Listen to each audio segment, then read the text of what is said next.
अनुग्रह लघु मनन में आप सबों का हार्दिक स्वागत है। मैं हूं आपका मित्र अजीत होरो। तो मित्र, मैं धन्यवाद करता हूं प्रभु का कि आप सभी इस सीरीज से निरंतर आशीषित हो रहे हैं।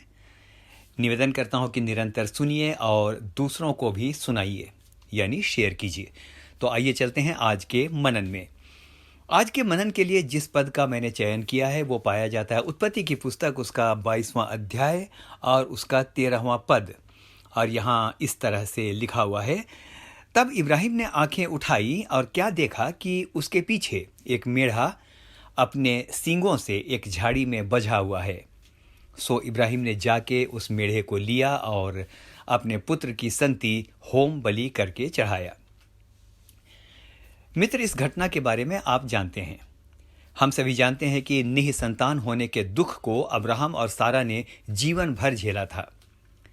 अब्राहम ने परमेश्वर की बात मानकर अपना घर, अपना परिवार, अपनी जन्मभूमि और सब कुछ छोड़ दिया था। वो मेसोपोटामिया के उर स्थान का निवासी था। सब कुछ बहुत अच्छा चल रहा था। उसका पिता, जिसका नाम है तेरह, वहां का याजक था। समाज में उसकी भारी प्रतिष्ठा थी। लेकिन जब परमेश्वर ने उसे दर्शन दिया तो उसने सब कुछ छोड़ दिया और चल पड़ा वहां जहां का उसे पता भी नहीं था कि वो कहां जा रहा है। आइए सुनते हैं कि जब परमेश्वर ने उसे बुलाया था, ठीक जिस दिन परमेश्वर ने उसे बुलाया था, तो परमेश्वर ने क्या कहा था। उत्पत्ति 12 और उसके 1 और 2 में इस प्रकार से लिखा है, यहोवा ने अब्राम से कहा, अपने देश और अपनी जन्मभूमि और अपने पिता के घर को छोड़कर उस देश में चला जा जो मैं तुझे दिखाऊंगा, और मैं तुझसे एक बड़ी जाति बनाऊंगा और तुझे आशीष दूंगा, और मैं तेरा नाम बड़ा करूंगा और तू आशीष का मूल होगा। यहां ध्यान दीजिए प्यारे मित्रों कि परमेश्वर ने कहा था कि मैं तुझसे एक बड़ी जाति बनाऊंगा, यानी बुलाहट के समय ही अब्राहम को संतान की प्रतिज्ञा मिल गई थी। एक बात और हमें ध्यान में रखना चाहिए कि जिस समय अब्राहम ने घर छोड़ा वह 75 वर्ष का था। अब शुरू होता है उसका मरुभूमि में भटकना। ये भी नहीं पता कि वो कहाँ जा रहा है, बस विश्वास से चलता चला जा रहा है। मरुभूमि का जीवन आसान नहीं होता। अगर हम ध्यान से देखें तो अब्राहम पूरे 25 वर्ष भटकता रहा। आइए थोड़ा विचार करें कि इस समय वह क्या क्या देख या सोच सकता था। वो सोच सकता था कि क्या मिला खुदा के पीछे चलकर। कठिनाई से भरा हुआ जीवन, तंबुओं में रहना, क्रूर मौसम, रेगिस्तानी कबीलों से लड़ाई, कहीं ठीक से रहने का ठिकाना नहीं। उसने यदि संतान भी दे दी होती तो शायद थोड़ा ठीक होता, उसका मुंह देखकर ही जी लेते। लेकिन यहां तो वो भी नहीं है।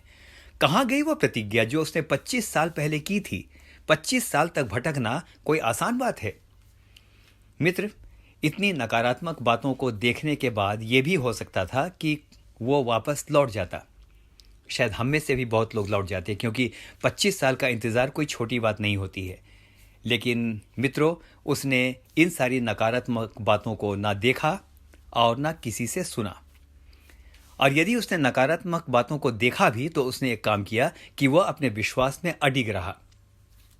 इब्रानियों 11 उसके 8 में इस प्रकार से लिखा है, विश्वास ही से इब्राहिम जब बुलाया गया तो आज्ञा मानकर ऐसी जगह निकल गया जिसे मिरास में लेने वाला था, और ये ना जानता था कि मैं किधर जाता हूं, तो भी निकल गया। मित्र, वचन याकूब 2 और उसके 23 में इस प्रकार से कहता है कि अब्राहम परमेश्वर का मित्र कहलाया। क्यों? उसने सिर्फ परमेश्वर को देखा। उसने परिस्थितियों को नहीं देखा। उसने ये नहीं सुना कि लोग क्या कह रहे हैं। उसने और भी किसी अन्य वस्तु को नहीं देखा। सिर्फ उसने परमेश्वर की ओर देखा, और उसकी ओर निरंतर देखने के कारण ही वो परमेश्वर का मित्र कहलाया। मित्र, परिस्थिति कितनी भी खराब हो, उसे देखने से बेहतर परमेश्वर की प्रतिज्ञाओं को देखना है। यदि उसने बुलाया है तो वो न कभी छोड़ेगा और न कभी त्यागेगा। आइए अब मनन के अंतिम हिस्से में चलें।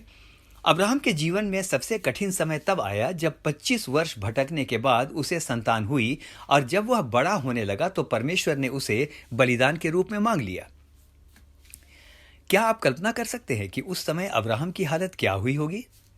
शायद कोई और होता तो कहता, अब बहुत हो गया परमेश्वर, यदि लेना ही था तो दिया ही क्यों था मुझे। मुझे मंजूर नहीं है।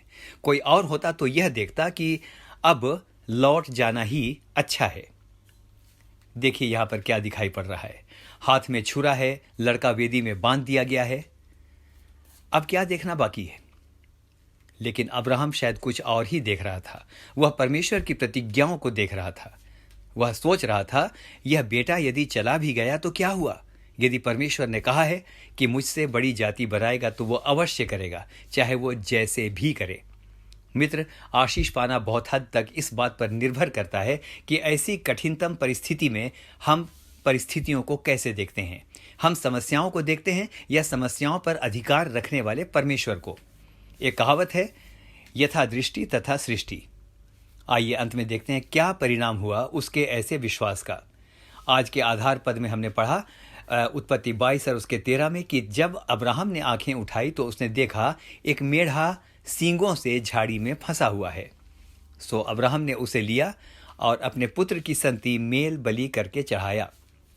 मित्र, कटीली झाड़ी में फंसा हुआ मेढ़ा उस यीशु का प्रतिरूप था जो परमेश्वर का मेमना था और जिसके सर पर कटीला मुकुट रखा गया था। अन्यथा कहूं तो इस समय कहना चाहूंगा कि लगातार परमेश्वर की ओर देखने के कारण इब्राहिम ने अपने विश्वास के कारण उस यीशु के रूप को भी देख लिया था, उस मेढ़े के रूप में जो समस्त भूमंडल का प्रभु है। मत सोचिए कि सब कुछ विपरीत है। सर्वदा देखिए कि परमेश्वर आपके साथ है। आपको परमेश्वर आशीष देगा। आमीन और फिर से आमीन।